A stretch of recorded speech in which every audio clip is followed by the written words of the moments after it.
இந்த 3 விடயங்களை யார் செய்கிறாரோ அவருக்கு கடன் மழையளவு இருந்தாலும் சரி, அதைவிட பிரமாண்டமான அளவுக்கு இருந்தாலும் சரி, உடனடியாக அவருடைய கடன்கள் அடியோடு இல்லாமலாகிவிடும். அல்லாஹ் சுப்ஹானஹு வ தஆலா இவருடைய கடனை பொறுப்பெடுத்து அல்லாஹ் நிறைவேற்றி வைக்கிறான். அந்த 3 விடயங்கள் என்ன, அதை பற்றித்தான் இந்த பதிவிலே நாங்கள் தெளிவாக பார்க்க இருக்கிறோம். அல்ஹம்துலில்லாஹி ரப்பில் ஆலமீன், அஸ்ஸலாத்து வஸ்ஸலாமு அலா ரசூலில்லாஹி அம்மா பஅத். கண்ணியத்திற்குரிய இறைவனின் நல்லடியார்களே, அல்லாஹ்வின் சாந்தியும் சமாதானமும் என்றென்றும் நம் அனைவர் மீதும் உண்டாவதாக. இந்த உலகத்தில் மனிதன் எத்தனையோ பிரச்சனைகளை எதிர்நோக்குகிறான். பல பிரச்சனைக்குரிய சொல்யூஷனை கண்டுபிடிக்கிறான். அதிகமான பிரச்சனைக்குரிய சொல்யூஷனை கண்டுபிடிக்க முடியாமல் கடைசியில் மன அழுத்தம் அதிகரித்து தன்னுடைய உயிரையே மாய்த்துக் கொள்கிறான். இப்படியாப்பட்ட பிரச்சனைகளில் முக்கியமானது தான் இந்த கடனுடைய பிரச்சனை. மனிதன் தன்னுடைய தேவையை நிறைவேற்றிக் கொள்வதற்காக கடன் எடுக்கிறான்.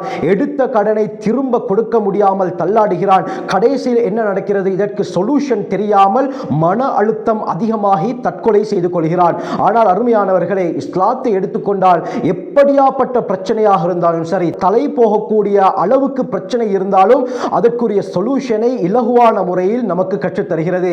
அந்த அடிப்படையில் தான் யாராவது ஒருவர் கடன் தொல்லையில் மாட்டிக்கொண்டால் அவருக்கு இஸ்லாம் பலவிதமான சொல்யூஷன்களை சொல்கிறது. அதிலே மிக முக்கியமான 3 வழிமுறைகளை தான் இந்த பதிவிலே நாங்கள் பார்க்க இருக்கிறோம். இந்த 3 வழிமுறைகளை யாரெல்லாம் கடனால் பாதிக்கப்பட்டிருக்கிறார்களோ அவர்கள் தொடர்ந்து செய்து வாருங்கள். உங்களுடைய கடன் முழுமையாக இல்லாமலாகிவிடும். அல்லாஹ் உங்களுடைய கடனை பொறுப்பெடுத்து அதை நிறைவேற்றி வைக்கிறான். முதலாவது வழிமுறை திர்மிதியுடைய ரிவாயத் வருது. அலி ரலியல்லாஹு அன்ஹு ரிவாயத் செய்றாங்க. ஒரு உரிமை சீட்டு எழுதப்பட்ட அடிமை அலி ரலியல்லாஹு அன்ஹு அவர்களிடத்திலே வருகிறார். உரிமை சீட்டு என்று சொன்னால் எஜமான் தன்னுடைய அடிமையை பார்த்து ஒரு பத்திரம் எழுதி கொடுப்பார். அந்த பத்திரத்திலே எனக்கு நீ இந்த அளவுக்கு தொகையை நீ சம்பாதித்து தந்துவிட்டால் உன்னை நான் அடிமைத்துவத்திலிருந்து நீக்கி விடுகிறேன், உன்னை சுதந்திரவாதியாக நான் ஆக்கிவிடுகிறேன் என்று கூறுவார்.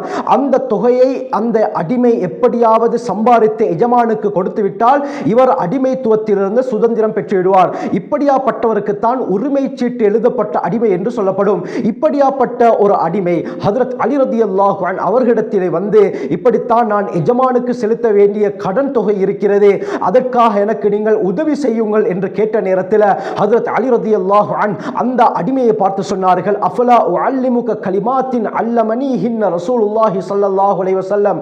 ஹஜ்ரத் ஸல்லல்லாஹு அலைஹி வஸல்லம் அவர்கள் எனக்கு கற்றுக் கொடுத்த சில வார்த்தைகளை உனக்கு நான் கற்றுத்தரக் கூடாதா? சபீர் என்ற மலை அளவு கடன் இருந்தாலும் அல்லாஹ் அந்த கடனை உனக்காக நிறைவேற்றி வைப்பான் என்று அலி ரலியல்லாஹு அன்ஹு அவர்கள் சொன்னார்கள். சபீர் என்பது யமனிலே இருக்கக்கூடிய ஒரு மலை குன்று.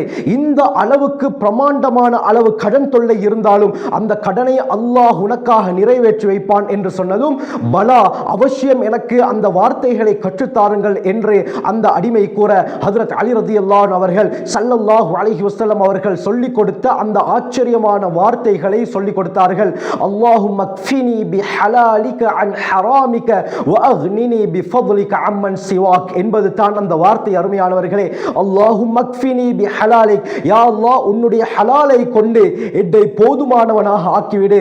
அன் ஹராமிக், உன்னுடைய ஹராமை விட்டு நீ எதையெல்லாம் ஹராமாக ஆக்கினாயோ அதை விட்டு என்னை பாதுகாத்து நீ ஹலாலாக்கியதை கொண்டு என்னை போதுமானவனாக நீ ஆக்கிவிடு. வஅக்னினி பிஃபضலிக், உன்னுடைய அருளின் மூலமாக என்னை தேவையற்றவனாக ஆக்கிவிடு. அம்மன் சிவாக், உன்னை தவிர வேறு யாரிடத்திலும் கேட்பதை விட்டு என்னை தேவையற்றவனாக நீ ஆக்கிவிடு யா அல்லாஹ் என்பது தான் இந்த துஆவுடைய பொருள். அல்லாஹும்ம க்ஃபினி பிஹலாலிக அன் ஹராமிக வஅக்னினி பிஃபضலிக அம்மன் சிவாக். இந்த வார்த்தையை நீ கூறினால் யமனிலே இருக்கக்கூடிய சபீர் என்ற மலையளவு கடன் இருந்தாலும் அல்லாஹ் அந்த கடனை நிறைவேற்றி வைப்பான் என்று அலி ரலியல்லாஹு அன்ஹு அவர்கள் அந்த அடிமைக்கு சொல்லிக் கொடுத்தார்கள். இந்த துஆவை நாங்கள் மனனமிட்டுக் கொள்வோம் கண்ணியமானவர்களே. நிச்சயமாக உறுதியுடன் இந்த வார்த்தைகளை கூறும் பொழுது அல்லாஹ் நம்முடைய சகலவிதமான கடன்களையும் அவசரமாக நிறைவேற்றி வைப்பான். இரண்டாவது ஸல்லல்லாஹு அலைஹி வஸல்லம் நமக்கு காட்டித் தந்த வழிமுறை அபூ தாவூதுடைய ரிவாயத் வருது. அபூ சயீத் அல் குத்ரி ரலியல்லாஹு அன்ஹு அறிவிக்கிறாங்க, ஒரு தடவை அபு உமாமா ரதியல்லாஹு அவர்கள் மஸ்ஜிதிலே கவலை தோய்ந்த முகத்துடன் அமர்ந்திருந்தார். இந்த சந்தர்ப்பத்தில் ஸல்லல்லாஹு அலைஹி வஸல்லம் மஸ்ஜிதுக்குள்ளால செல்கிறார்கள்.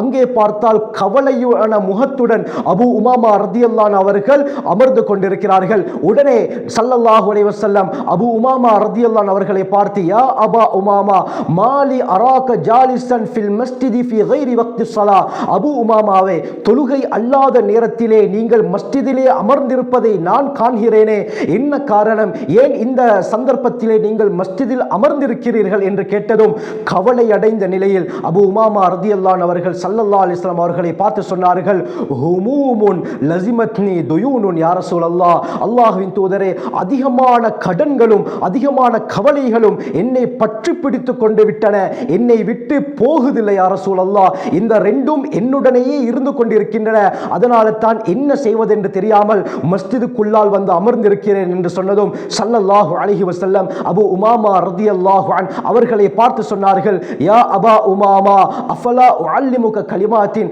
அபு உமாமாவே சில வார்த்தைகளை உங்களுக்கு நான் கற்றுக் கொடுக்க கூடாதா, இந்த வார்த்தைகளை நீங்கள் சொன்னால் அத்ஹபல்லாஹு ஹம்மக் வ கதா அன்க தைனக், அல்லாஹ் உங்களுடைய சகலவிதமான கவலைகளையும் போக்கிவிடுவான், உங்களுடைய சகலவிதமான கடன்களையும் அல்லாஹ் நிறைவேற்றி வைப்பான் என்று சொன்னதும் பலா யா ரசூலல்லாஹ் அவசியம் அந்த வார்த்தைகளை கற்றுத்தாருங்கள் என்று ஸல்லல்லாஹு அலைஹி வஸல்லம் அவர்களை பார்த்து சொல்ல நபி அவர்கள் சொன்னார்கள், இதா அஸ்பஹ்த வ இதா அம்சைத, நீங்கள் காலையையும் இதே போல மாலையையும் அடைந்தால் அல்லாஹும்ம இன்னி அஊது பிக மினல் ஹம்மி வல் ஹஸன் வ அஊது பிக மினல் அஜ்ஸி வல் கஸல் வ அஊது பிக மினல் ஜுப்னி வல் புக்ல் வ அஊது பிக மின் கலபத்தி தைனி வ கஹ்ரி ரிஜால் என்ற வார்த்தையை ஓதி வாருங்கள் என்று ஸல்லல்லாஹு அலைஹி வஸல்லம் சொன்னார்கள். அல்லாஹும்ம இன்னி அஊது பிக், யா அல்லாஹ் உன்னிடத்திலே நான் பாதுகாப்பு தேடுகிறேன், மினல் ஹம்மி வல் ஹஸன் பொதுவான கவலை இதே போல மனக்கவலை எல்லா கவலைகளை விட்டு உன்னிடத்திலே நான் பாதுகாப்பு தேடுகிறேன், வ அஊது பிக மினல் அஜ்ஸி வல் கஸல் இதே போல சோம்பேறித்தனத்தை விட்டும் இயலாத தன்மையை விட்டும் உன்னிடத்திலே நான் பாதுகாப்பு தேடுகிறேன், வ அஊது பிக மினல் ஜுப்னி வல் புக்ல் இதே போல கஞ்சத்தனத்தை விட்டும் கோழைத்தனத்தை விட்டும் உன்னிடத்திலே நான் பாதுகாப்பு தேடுகிறேன், வ அஊது பிக மின் கலபத்தி தைனி வ கஹ்ரி ரிஜால் மனிதர்கள் மிகைப்பதை விட்டும் இதே போல கடன் சுமைகளை விட்டும் உன்னிடத்திலே நான் பாதுகாப்பு தேடுகிறேன் யா அல்லாஹ் என்ற துஆவை ஸல்லல்லாஹு அலைஹி வஸல்லம் அவர்கள் கற்றுக் கொடுக்கிறார்கள். அபு உமாமா ரலியல்லாஹு அன்ஹு சொல்றாங்க, நபி அவர்கள் சொன்ன பிரகாரம் இந்த வார்த்தையை காலையும் மாலையும் நான் ஓதிக்கொண்டு வந்தேன், அல்லாஹ் என்னுடைய கவலைகளையும் அடியோடு இல்லாமல் ஆக்கினான், என்னுடைய எல்லா விதமான கடன்களையும் அல்லாஹ் நிறைவேற்றி வைத்தான் என்று அபு உமாமா அல் பாஹிலி ரலியல்லாஹு அன்ஹு சொல்றாங்க. ஆகவே இந்த அளவுக்கு ஆச்சரியமான ஒரு துஆ தான் இந்த துஆ. கண்ணியமானவர்களே, நான் ஆரம்பத்திலே சொன்ன துஆவையும் இந்த துஆவையும் அவசியம் மனனமிட்டு ஒவ்வொரு நாளும் ஓதி வாருங்கள். கண்ணியமானவர்களே, நீங்கள் எடுத்த கடன் எப்படி நிறைவேறுகிறது என்பதை நீங்களே கண்கூடாக பார்ப்பீர்கள். அடுத்து மூன்றாவது முக்கியமான ஒரு வழிமுறை தான் அல் இஸ்திக்ஃபார், பாவ மன்னிப்பு தேடுவதே. எப்படியாப்பட்ட கடனாக இருந்தாலும் சரி, எப்படியாப்பட்ட கவலையாக இருந்தாலும் சரி, நாங்கள் தொடர்ந்து இஸ்திக்ஃபார் செய்யும் பொழுது அல்லாஹ் அந்த கடனை நிறைவேற்றி வைக்கிறான். இப்னு அப்பாஸ் ரலியல்லாஹு அன்ஹு அவர்களுடைய ரிவாயத் இப்னு மாஜாவில் வருது. ஸல்லல்லாஹு அலைஹி வஸல்லம் சொன்னார்கள், மன் லஸிமல் இஸ்திக்ஃபார, யார் இஸ்திக்ஃபாரை பற்றி பிடித்துக் கொள்கிறாரோ ஜஅலல்லாஹு மின் குல்லி ஹம்மின் ஃபரஜா, சகலவிதமான கவலைகளை விட்டு வெளியேறக்கூடிய பாதையை அல்லாஹ் அவருக்கு காட்டுவான். அது குடும்ப ரீதியாக ஏற்படக்கூடிய கவலையாக இருந்தாலும் சரி, மனைவி மூலமாக, குழந்தைகள் மூலமாக, வியாபாரம் மூலமாக, இதே போல கடன் மூலமாக, எப்படியாப்பட்ட கவலையாக இருந்தாலும் இஸ்திக்ஃபார் தொடர்ந்து செய்வதன் காரணமாக உள்ளத்திலிருந்து அல்லாஹ் அந்த சுமையை நீக்கிவிடுவான். இதே போல வமின் குல்லி தீக்கின் மக்ரஜா, ஒவ்வொரு நெருக்கடியிலிருந்து வெளியாகக்கூடிய பாதையையும் அல்லாஹ் ஏற்படுத்துகிறான். கடன் என்பது ஒரு நெருக்கடி. கண்ணியமானவர்களே, எம்மை நிம்மதியாக வாழ விடாது. எப்பொழுதுமே கடனுடைய யோசனை இருக்கும். எப்படி இந்த கடனை திருப்பி செலுத்துவது, யாரிடத்தில் கேட்பது என்ற பல யோசனை இருக்கும். இப்படியாப்பட்ட நெருக்கடிகளை விட்டு அல்லாஹ் பாதுகாக்கிறான் இஸ்திக்ஃபார் செய்வதன் மூலமாக. வரஸகஹு மின் ஹைஸு லா யஹ்தஸிப், மூணாவது நபி அவங்க சொன்னாங்க, நினையா புறத்தால் அல்லாஹ் இவருடைய தேவையை நிறைவேற்றுகிறான் என்றார்கள். இஸ்திக்ஃபார் செய்வதன் மூலமாக நினையா புறத்தால் தேவைகள் நிறைவேறும். கண்ணியமானவர்களே, நாம் யாரிடத்திலும் கையேந்த தேவையில்லை. அல்லாஹ் அந்த சூழ்நிலையை நமக்கு ஏற்படுத்த மாட்டான் எப்பொழுது நாங்கள் இஸ்திக்ஃபாரில் தொடர்ச்சியாக இருப்போமோ. ஆக குறிப்பாக தஹஜ்ஜுடைய நேரத்தில் இஸ்திக்ஃபார் செய்வதை நாங்கள் வழக்கமாக்கிக் கொள்ள வேண்டும். இந்த அமலை, இந்த இஸ்திக்ஃபாரை தஹஜ்ஜுடைய நேரத்தில் குறைந்தது 500 தடவையாவது செய்து வாருங்கள். உங்களுடைய தேவைகள் எப்படி நிறைவேறுகிறது என்பதை கண்கூடாக பார்ப்பீர்கள். உங்களுடைய கடன்கள், உங்களுடைய கவலைகள், உங்களுடைய நெருக்கடிகள் எப்படி உங்களை விட்டு இல்லாமலாக்கப்படுகிறது என்பதை நீங்கள் உணர்வு பூர்வமாக அறிந்து கொள்வீர்கள் கண்ணியமானவர்களே.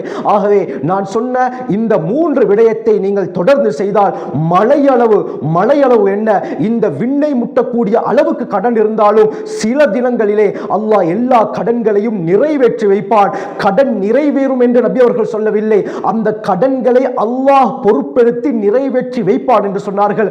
ஆகவே இந்த அமல்களை தொடர்ச்சியாக செய்து அல்லாஹ்வுடைய நெருக்கத்தை பெற்று அவனுடைய வாக்குறுதிகளில் உண்மையான நம்பிக்கை உள்ள அடியார்களாக மாறுவதற்கு அல்லாஹ் கிருபை செய்வானாக.